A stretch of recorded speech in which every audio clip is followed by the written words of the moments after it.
Salut à tous, on est le vendredi 26 janvier et bienvenue dans C'est quoi l'info ?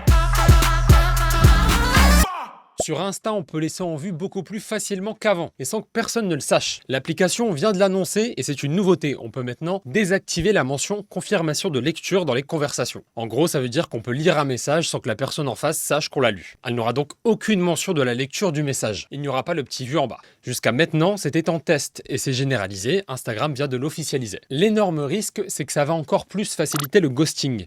Le ghosting, c'est disparaître de la vie de quelqu'un sans avertissement ni explication. En gros, c'est arrêter de répondre aux messages de quelqu'un et juste disparaître. Donc là, avec cette nouveauté sur Instagram, on pourra laisser en lu qui on veut sans qu'il ou elle le sache. On risque donc tous d'être ignorés et on va être honnête, on a déjà tous été le ghoster ou le ghosté. J'ai été ghostée et je crois que je m'en remets toujours pas.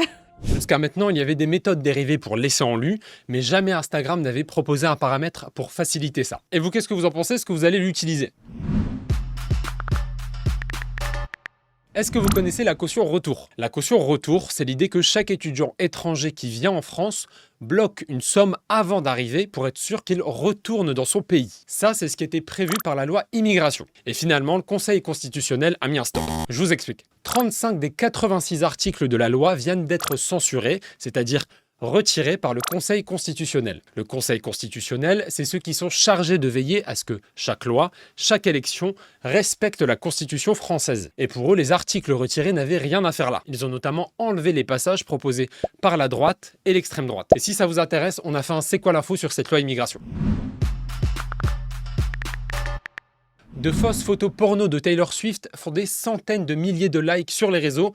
Je vous explique. Sur ces photos, on voit la chanteuse mise en scène de manière ultra sexuelle, voire carrément porno. Certains fakes la mettent aussi en scène avec son petit ami, Travis Kelce. Des images choquantes, explicites et des centaines de milliers de likes. Un compte, depuis supprimé par Twitter, a accumulé 200 000 j'aime sur ce qu'on appelle un deepfake. Un deepfake, c'est une photo, une vidéo ou un audio modifié ou totalement créé via l'intelligence artificielle. Et c'est le cas ici avec Taylor Swift. La chanteuse n'a pas encore publiquement commenté ce qui s'est passé, mais ses fans se sont mobilisés pour elle sur les réseaux. Utiliser la pornographie générée par intelligence artificielle de l'image de quelqu'un est horrible et inexcusable. Respectez Taylor Swift. Protégez Taylor Swift. Le présentateur pris en otage en direct à la télé prend la parole. Vous vous souvenez peut-être de ces images impressionnantes.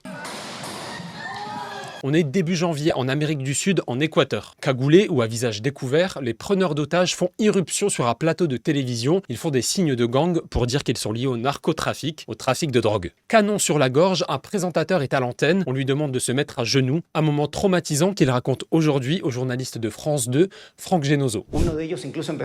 Tout d'un coup, l'un d'entre eux a hurlé « Il faut qu'on en tue un ! On en tue un !» À côté de moi, un collègue, père de 3 enfants, a commencé à sangloter en disant « Non, s'il vous plaît, non, s'il vous plaît ». Au final, la police est intervenue et a arrêté les preneurs d'otages, mais la force des gangs en Équateur a été vue aux yeux de tous à la télé. Le seul message qu'ils voulaient envoyer, c'est qu'ils sont au-dessus des lois et qu'ils ont le pouvoir de faire ce qui leur passe par la tête. Là-bas, la guerre des gangs fait rage entre les narcotrafiquants, mais leur président, Daniel Noboa, n'exclut pas d'avoir recours à la force pour mettre fin à tout ça. Est-ce que vous êtes plutôt Street Fighter ou Tekken niveau jeu de combat ? Smash Bros ? Non ? Moi je suis Street Fighter. C'est Chun-Li et tout là. Tekken ? Tekken. Ok, bon il y a un peu de tout. Street Fighter les gars, Street Fighter. Street Fighter. Street Fighter. Tekken 8 vient de sortir aujourd'hui. Tekken, ça fait 30 ans que ça existe, c'est quand même mythique. Final round. Fight. Le dernier date d'il y a 8 ans. Ce qui marque la plupart des fans, c'est la beauté du jeu.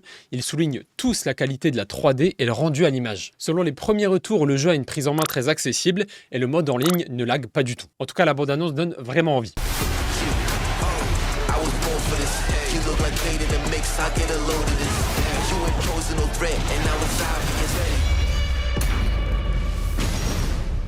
Merci beaucoup d'avoir regardé la vidéo jusqu'au bout. On se retrouve lundi pour C'est quoi l'info et d'ici là, on est sur les réseaux.